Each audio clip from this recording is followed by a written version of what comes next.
Tonight's walk with Jesus can be found in the journey of our fellow church member, Lisa Surprenant, who grew up in the faith and grew up in the church, and also in the story of her relationship with St. Jude Children's Research Hospital in Memphis, Tennessee, and specifically her experience of supporting it through her work and seeing Jesus walking not only with her, but with children and their families through the life and ministry of St. Jude. Lisa and her family live here in Washington, but she does go periodically to Memphis, and she does take what she sees and experiences there with her into all of her life. As you listen to Lisa, you'll hear her talk about events and things that happened to her that God used as turning points in her own walk with Jesus. And you're also going to hear about her own experience as a mother of two young children, both of whom were baptized here at St. Andrew, and how that part of her life enhances her own sense of compassion and purpose in serving the cause of St. Jude in the care and the treatment of sick children. You'll also hear the story of how Jesus walked with the founder of St. Jude in a way that led to the care of countless children and families who need to know that Jesus also walks with them through some of the most terrifying experiences that any parent or any child can ever face. And finally, you'll hear her talk about a certain ripple effect among the races and cultures of the people of the city of Memphis and really throughout the nation. And so tonight, we meet another spiritual sibling in our church family as Jesus walks with Lisa Surprenant. So before we get into this, tell us a little bit about your background, who you are and how you got here. Sure. So I'm Lisa Surprenant. I grew up in Chattanooga, Tennessee, was raised in the LCMS church by two people who were also raised in the LCMS church, went to the Lutheran school, and after school I came to DC. I went to American University for college, and then I just stayed and came to St. Andrew when my husband and I were getting married, and we wanted to find a church home that was right for both of us. And so we toured a bunch of churches in the area, and we just loved St. Andrew. So even though we live in DC still, we come to church here. Great. Well, we are blessed by that. So you went to school here, and then you stayed here and you went to work. And what was that path? Sure. So when I went to American University, I was telling you earlier, I really intrigued by the way that you could influence people with words. So naturally, I came to Washington and studied politics and PR. But there were a few things that happened when I was a senior at school that kind of changed that path. One, I saw a speaker who had been in politics, and he said, if you want to make an impact on the world, don't go into politics, work for a nonprofit. The other thing that happened was I got into a pretty bad car accident, but walked away from it in a situation that I had no business walking away from. And I really felt like there was a bigger purpose to my life. And so when I graduated, instead of going into politics or PR, I chose to work for a nonprofit. And I was with the Avon Walk for Breast Cancer for 3 years, kind of learning the ropes, the basics of fundraising before I got a job with St. Jude Children's Research Hospital, the world-renowned children's hospital that's based in Memphis, but they have a fundraising office here in the D.C. area that I was lucky enough to get a job with, and I've actually been there ever since. So it's been more than 12 years now that I've been working for them. Very good. What did you do, or what are you now doing with St. Jude's?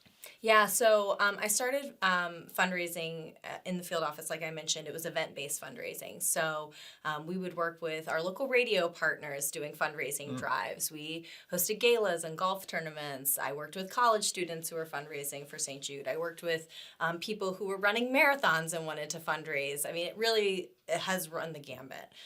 So I was in that role for about a decade and was both managing those fundraising events and working with the volunteers, and then managing staff that were doing that more direct work. And now I actually am on a team at headquarters, and I advise on the fundraising strategy for those events. So coming up with new ideas, thinking of new ways to fundraise in the 21st century, because St. Jude's been around for a long time. We opened the doors in 1962, and the fundraising actually started 5 years before that in 1957. So we're constantly innovating, new ways to bring people into the cause and to be passionate about St. Jude the way that we are. So obviously, fundraising is the fuel for all those good things that need to happen and do happen at St. Jude's. And you talked about how long it was going on. Tell us a little bit about how St. Jude's got going in the first place. 'Cause I know it's an interesting story. I visited there and didn't know that story until that visit, and it still kind of, just fills me up when I think about it to this day. Yeah, so we often talk about St. Jude as one man's dream, and that man was Danny Thomas. So a lot of people today don't know who Danny Thomas is, but he was an entertainer in the 1950s. But before he was the famous Danny Thomas, who was on television and radio and all of these things, he was a struggling comedian, right? And his wife was in the hospital. She had just given birth to their daughter Marlo, and at the time you had to pay your hospital bill up front before they would release your family back to you, and he didn't have the money to cover the bill. So he was a religious man. He prayed to St. Jude Thaddeus, the patron saint of hopeless causes, and he said, "Show me my way in life and I will build you a shrine." He needed $70 to get his wife and child out of the hospital, and that very day got a radio ad. I believe it was for like a toothbrush commercial that paid $70 that he needed, and so went on to have this great career. But a priest that he had confided this promise to came to him many years later and said, "Danny, you've had your success. It's time to make good on your promise to St. Jude Thaddeus. What are you going to do for him, for the world?" And so there were a lot of things that were kind of weighing on his heart and mind. He was always very passionate about children, but he read one story about a little boy who had been hit on a bicycle and ultimately died because he had been turned away from hospital after hospital after hospital because he was Black. And Danny just thought that was unconscionable. So he wanted to open a hospital that would treat children regardless of race, creed, religion, or economic status. And he wanted to do it in a place that would be impactful. And so he said, "I'm going to build this hospital, and we're going to build it in Memphis, Tennessee." And he rallied together his church community, really, to start American Lebanese Syrian Associated Charities, ALSAC, which is the fundraising and awareness organization for St. Jude. He crossed the country raising that initial money in this community, and it was a way for them to say thank you to God and to the United States of America for the success that they'd had. So that was how they raised that first $1 million to found the hospital.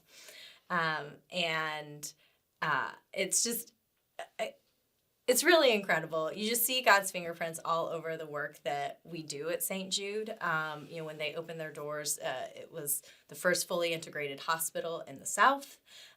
They helped integrate the city of Memphis because they told the hotels, if you won't house all of our patients and children, then you're not going to house any of them. And so there was a lot of work that he was doing, kind of behind the scenes to make sure that there was fair access to treatment of what they called at the time catastrophic diseases. And they're focused primarily on leukemia, on sickle cell disease, other diseases early on. And now, of course, we tackle all sorts of pediatric diseases, mostly cancer that people know about, but other pediatric diseases that are rare as well. So obviously God was working and walking through life with Danny Thomas, and that was the genesis of it. And in the midst of all of that, and this also affected me when I visited St. Jude. We struggle, even as Christians, with the whole idea of illness, but I think the illness of children, hits all of us in very special ways. Which also means it takes some very special people to really just live in that. And, there are kids at St. Jude that maybe some members of the congregation might think of, one case that they're aware of where a child was ill, or maybe one here or there. But at St. Jude's, it's all day, every day. And the question inevitably comes, where's God walking around in the midst of that? And you've seen that. I know you're in the fundraising part of it, but I know you had to have been up close to some of those stories. And how have you seen Jesus walking with people at St. Jude, or how have you seen Jesus walking through your work at St. Jude? Yeah, it's both and, right? And I think there's a lot of families that I've spent time with, because on the fundraising side, once their child has been at St. Jude, they want to do all they can to support our cause. And so I get to know some of the families, and there's two families that really come to mind when I think about walking with Jesus, although I know he's with all of them, right? The first is the family of a little girl named Leah.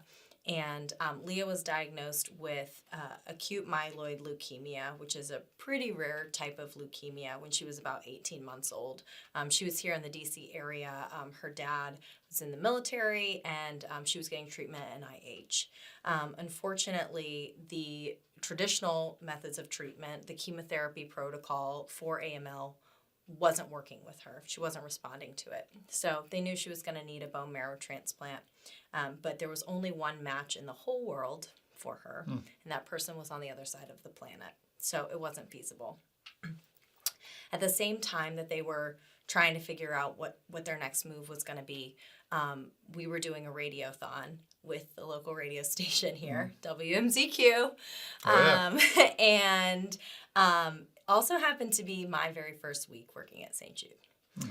And Leah's family heard the radiothon, and they thought, maybe there's an answer for us at St. Jude. They got in touch, and there was a clinical trial that Leah could be a part of, where they could do a bone marrow transplant with a partial match, not with a full match. And so her mom was able to be her bone marrow transplant donor. They manipulated the material. How, I don't know. This is where the doctors and scientists that are there are really incredible. Right. And they were able to do this bone marrow transplant for Leah. And she went into remission and has been cancer-free now for over a decade. She's a teenager now, living in the Richmond area, and is just like the greatest little girl, right? So her family, they still support St. Jude year after year. They share their story with other supporters of St. Jude, but her mom also, among friends and one-to-one, recognizes the work that God did to lead them to St. Jude, right? We don't want every family to have to come to St. Jude. That's why we freely share all of our protocols. We want doctors and scientists around the world to be able to use the knowledge that we've gained at St. Jude to treat patients at home in their communities. But in situations like this, where the treatment isn't working, there's a new path forward. And hopefully, there's going to be, that partial match treatment. I mean, again, that's a decade in the past.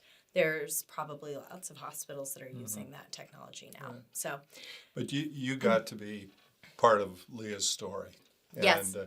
Kind of reminds me, in the Gospels, the kid who brings the loaf of bread that ultimately becomes the miracle of the feeding of the multitudes. That kid gets to be part of the miracle, part of the story. And this is one of those times where you were the kid who got to be part of the story of a great thing that did happen in her life. And that has to change you in some ways, I would imagine, as well. Oh yeah, absolutely. I mean, you start to see, that you're in the right place at the right time. I think a lot more when you realize like these connections that happen, and just sometimes even just to be an ear for the parents that we work with, and the families that we work with.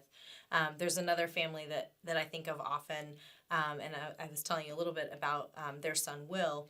I didn't know Will when he was in treatment at St. Jude originally. He was treated at St. Jude for a brain tumor when he was 10. But he was treated successfully, and his family continued to fundraise for St. Jude, and that's when I met him, was when he was a teenager.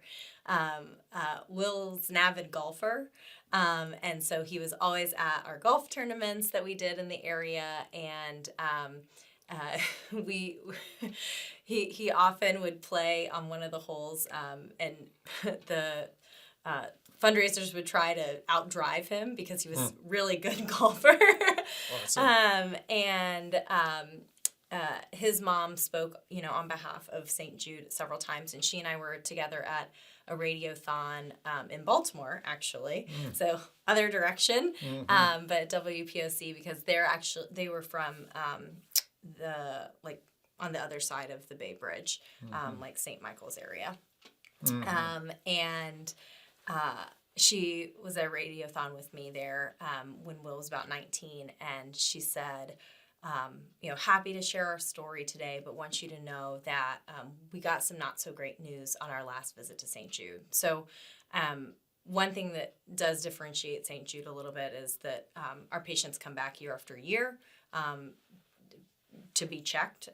In fact, we have something called the St. Jude Life Study, and so there are people who were patients as children who come back to St. Jude for follow-ups, because we just want to make sure that it's not just about living, but it's about quality of life for the patients. So Will had gone back for one of his normal check-ins, and they got not so great news, as I mentioned, but his mom wasn't really ready to talk about it yet.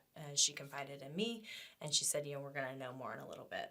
And what they did find out was that Will had brain tumors again when he was 19. And that was really hard. He had just started going to Towson, and, was living this very different life, and all of a sudden he was back in treatment for brain tumors. His mom recently shared on what would have been Will's 26th birthday that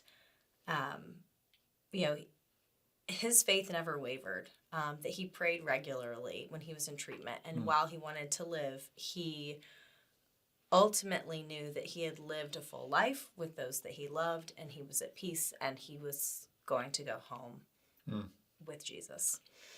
And so, this is important because, it's probably easy to talk about Jesus walking with us when there are happy endings.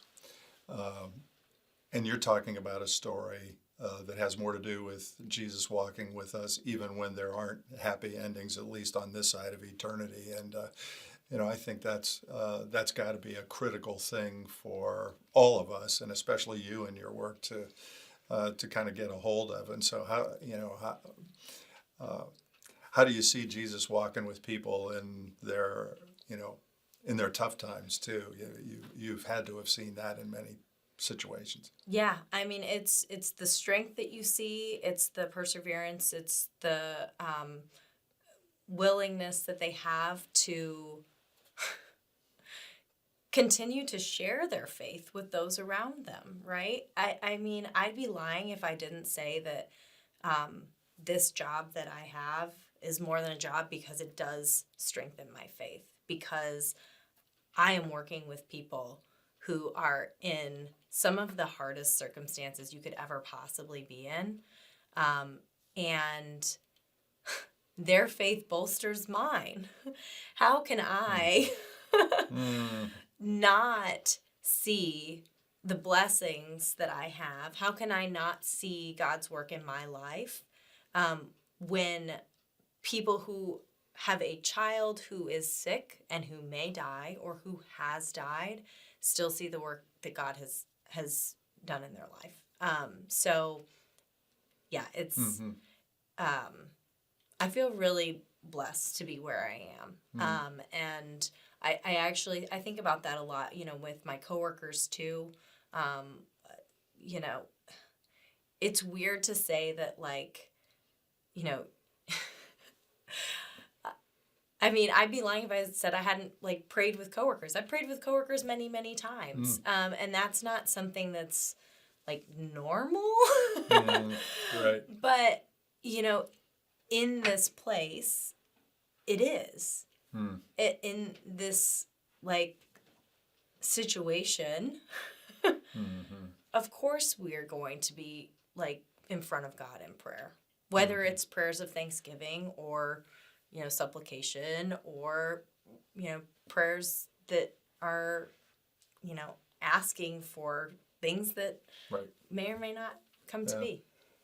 Well, that's a gift, and it's a gift to the people that you're praying with, because Jesus, I know, is walking with them through you as well. Any advice for us with all of your experiences about what it means for all of us here at St. Andrew to know Jesus walking with us? I think there's a few things that come to mind. Obviously, when the parents are going through it, they can see Jesus because they turn to God's word, right? And I know that I sometimes just rely on, the faith that I've been raised on and don't spend enough time in God's word. And that's something that I'm working on, because if you can go back and point to those Bible verses to sustain you, then I think that's something that's really important. And the other is, I think, just looking for God no matter the situation, right? And trusting. So. I am so thankful that you were led to St. Andrew. You are a gift here and wherever you go. And, I know this will be an encouragement to all of us. And we give thanks for you, and prayers are with you as you keep up the good work at St. Jude. And say hi to Pete and the kids when Thanks. you see Yeah, them. I was just going to say, it's such a difference now that I'm a mom. I've got my 3-year-old and my 3-month-old, and obviously things have changed. As much as I thought I cried at work before. Right. It's a little bit different now. But Well, we are blessed, and we are blessed that you've baptized both my children. So, Yeah, Warren got the heavenly bath in the middle of COVID. He did. I remember that, and Adele coming out of it. So very happy and thankful for that. And your kids are blessed with great parents. So Thanks. Keep up the good work and see if you can get some sleep. Thank you, Pastor. All right, thanks, Lisa. Ever in Memphis, you can visit St. Jude Children's Research Hospital. Danny Thomas and his wife are actually buried on the campus of St. Jude, and there's a great little museum there as well.